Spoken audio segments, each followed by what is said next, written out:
Les lueurs. Intérieur. Pourquoi intérieur? Parce qu'on regarde ce qui ne se voit pas immédiatement. L'écart ou la cohérence entre ce qu'une personne raconte et qui elle est profondément. Ça va Isa, tu fais quoi? Bonjour ma belle. Je regardais l'interview de Julia de Funès, faite par les Lueurs, et quelque chose m'a interpellée. Pourquoi? Tu n'es pas d'accord avec ce qu'elle dit? Ce n'est pas ça. En l'écoutant, je me suis dit qu'elle devait avoir le cœur égaux défini, la tête et l'ajna également.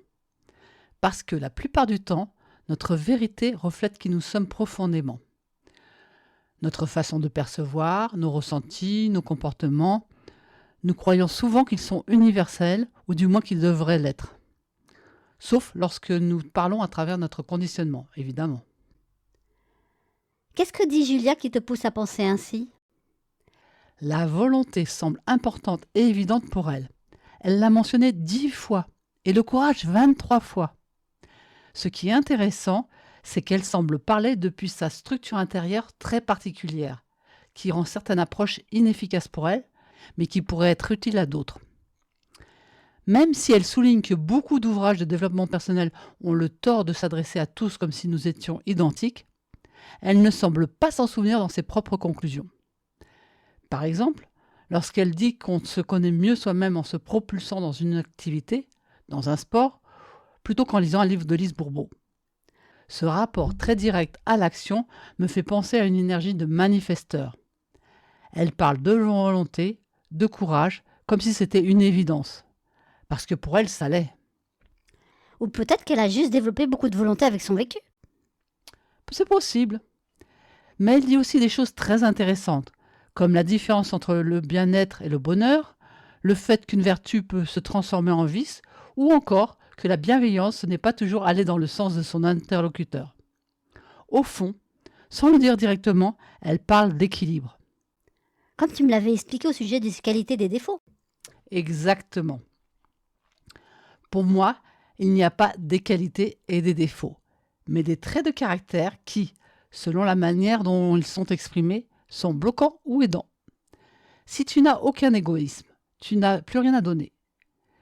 Si tu es égoïste à l'extrême, tu fais fuir tout le monde. Le courage qu'elle mentionne tant de fois, c'est pareil. Utile dans certaines situations, mais dans d'autres, il pourrait t'attirer des ennuis. Du coup, qu'est-ce que ton écoute de Julia t'a vraiment appris? J'ai imaginé quel centre chez elle était défini ou non. En l'écoutant, je me suis dit, elle a sans doute les centres tête, ajna et gorge définis et reliés entre eux, ainsi que le centre cœur-égaux défini. Elle semble très structurée mentalement, avec une façon de raisonner fixe et récurrente. Je précise que ça ne signifie pas qu'elle manque d'ouverture d'esprit. Beaucoup de novices en design humain font cette erreur. Ça signifie simplement que son fonctionnement mental est toujours le même. Certaines personnes observent, d'autres analysent, d'autres accumulent des informations jusqu'à une révélation. Quoi qu'il en soit, ce mécanisme reste constant. Et ce n'est pas le cas de tout le monde? Non, les personnes qui n'ont pas l'ajna défini, environ la moitié de la population, ont une structure mentale qui n'est pas fixe. À un moment, elles peuvent avoir une pensée très analytique, puis plus tard une pensée intuitive, ou émotionnelle, ou stratégique. Leur mental s'adapte à ce qu'elles vivent et à ce qu'elles captent autour d'elles. En cas de conditionnement, elles peuvent même adopter la façon de penser de la personne à côté, puis changer avec une autre. C'est l'une des illustrations les plus claires du fait que nous ne fonctionnons vraiment pas tous pareil. As-tu cherché ces données de naissance? Et as-tu vérifié tes intuitions? Oui, j'ai trouvé la date et le lieu, mais pas l'heure. Alors j'ai regardé plusieurs cartes à différents moments de la journée. Mais dis-moi, ça voudrait dire que tous les gens qui sont nés le même jour sont tous pareils? Non, c'est comme si je te décrivais un homme brun, aux yeux marrons, d'1,75 m. Cette description correspond à énormément de personnes, mais aucune n'est exactement identique. Et en design humain, c'est pareil. Certaines structures restent constantes sur toute une journée, et en affinant avec l'heure de naissance, on découvre d'immenses nuances. Et tes recherches ont donné quoi? Ce qui est certain, quelle que soit l'heure, c'est déjà énorme. Julia de Funès est manifesteur émotionnel avec les centres tête, ajna, gorge, cœur égaux, plexus solaire et splénique défini. Les manifesteurs représentent 9% de la population. Ce sont des personnes faites pour initier, avec un besoin profond de liberté et d'autonomie. Elles agissent selon leur propre impulsion, sans attendre une réponse extérieure. Quand on l'entend parler de liberté, ça paraît évident. Son aura est impactante. Certains peuvent même l'apercevoir comme froide ou inaccessible, juste parce que cette aura forme un bouclier qui lui permet d'initier librement. Lorsqu'elle est alignée, elle ressent la paix. Lorsqu'on la bloque, c'est la colère. Pas une colère émotionnelle, mais une colère corporelle, du genre « ne me contrôle pas ». Émotionnelle, ça veut dire quoi? Elle est émotionnelle et les autres non? Voyons, Babel, tout le monde est émotionnel. Mais la population se divise en deux groupes. Les personnes qui ont le plexus solaire défini ont une source émotionnelle interne. Leurs émotions ne sont pas uniquement provoquées par l'extérieur. Elles existent déjà en elles, évoluent par vagues, avec des phases plus basses, plus mélancoliques, puis plus enthousiastes. Ce sont des personnes qui peuvent être de mauvaise humeur le matin, sans raison apparente, puis s'améliorer au fil de la journée, puis redescendre le soir. La science reconnaît d'ailleurs ces variations émotionnelles et hormonales cycliques très marquées chez certaines personnes, même sans événement extérieur particulier. Et l'autre moitié, ça se passe comment? On en parlera une autre fois, sinon on est encore là demain. D'accord. Continue avec les données constantes pour Julia. Donc, son cœur égaux défini, ça lui donne une volonté innée. Les personnes avec ce centre défini ont souvent une volonté plus stable, plus accessible intérieurement. Elles ressentent naturellement cette capacité à se mobiliser pour atteindre un objectif. Ce qui peut leur donner l'impression que si elles veulent vraiment quelque chose, elles y arriveront. Ce n'est pas de l'arrogance, c'est leur mécanisme intérieur. Oh, je viens de comprendre un truc. Si je manque autant de volonté que je n'arrive pas à tenir mes engagements, c'est parce que mon cœur égaux n'est pas défini. Pas exactement. Un cœur non défini ne veut pas dire absence de volonté. Ça signifie surtout que cette volonté n'est pas constante ni accessible de la même manière. Elle peut fluctuer selon l'environnement, l'élan du moment. Là où une personne avec ce centre défini aura du mal à lâcher prise une fois engagée, toi, ta motivation pour retomber plus vite quand le contexte change.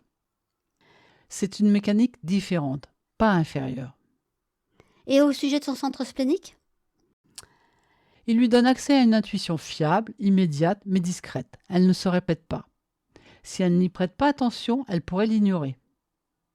Mais en pratique, elle a un instinct sûr pour savoir ce qui est sain ou non pour elle.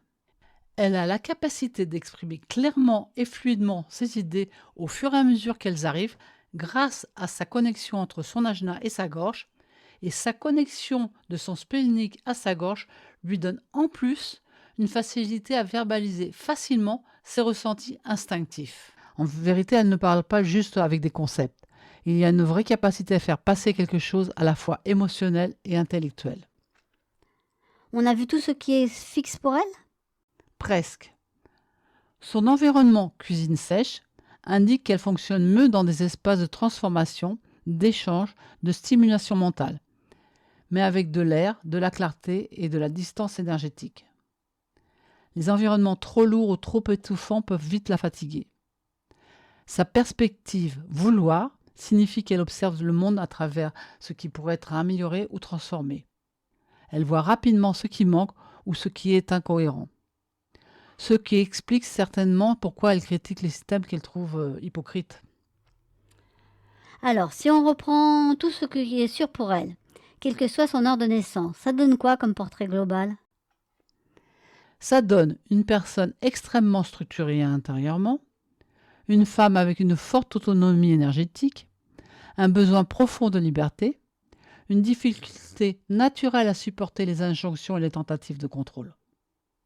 Mentalement, une structure très stable, elle réfléchit en permanence, conceptualise, distingue, analyse. Sa façon de parler montre une vraie fluidité entre sa pensée et son expression. Son cœur égo défini lui donne une forte volonté intérieure, un besoin de rester fidèle à elle-même. On sent dans son discours quelque chose de très vertical. Elle ne cherche pas à rassurer ou à séduire, elle affirme. Et le fait qu'elle ait le sacral et la racine non définie explique peut-être aussi son rejet des logiques de productivité permanente et des systèmes qui mettent les individus sous pression constante. En fait, plus tu décris son fonctionnement, plus je comprends pourquoi elle voit le développement personnel de cette façon. Exactement. Et c'est là que ça devient le plus intéressant. Parce qu'elle parle sincèrement depuis une structure intérieure. Le problème, ce n'est pas qu'elle ait tort. C'est que beaucoup de gens oublient qu'ils ne fonctionnent pas tous comme elle. Mais ce qui m'a le plus intrigué chez elle, c'est son centre G. Celui lié à l'identité et à la direction intérieure. En l'écoutant parler des rôles, des masques et du fait de jouer à être, j'avais l'impression d'entendre quelqu'un qui se méfie profondément des identités figées. Ce qui me faisait plutôt penser à un centre G non défini. Mais tu ne peux pas le vérifier sans l'heure. Non. Sans son heure exacte, impossible d'en être certaine. Si elle est née entre une certaine plage horaire, son centre G est défini. En dehors, il est non défini. Et ça changerait beaucoup de choses dans sa façon de vivre son identité. Donc, au final, elle pourrait être manifesteur 2-4 ou manifesteur 3-5. Oui, et même si ça peut sembler un détail, ça change énormément. Un manifesteur de 4 serait naturellement très indépendant, mais avec un besoin inconscient fort des relations humaines. Le genre de personne qui dit « laissez-moi tranquille », mais qui finit quand même par t'appeler. Un manifesteur 3-5, lui, apprend énormément par l'expérience directe, les essais, les erreurs, les crises parfois. Avec un côté très lucide, très confrontant, un besoin de casser ce qu'il considère comme faux ou incohérent. Ce qui colorait aussi avec son côté « je démonte les illusions ». Donc, même sans connaître son heure exacte, tu peux déjà voir énormément de choses. Oui, mais justement, seulement énormément, pas tout. Et même avec des données de naissance précises, on peut surtout observer des tendances, des fonctionnements, des mécanismes intérieurs. Il reste toujours le conditionnement, l'histoire personnelle, les blessures, les choix. Le design humain ne remplace pas un être humain. Il décrit une structure de départ, pas une prison.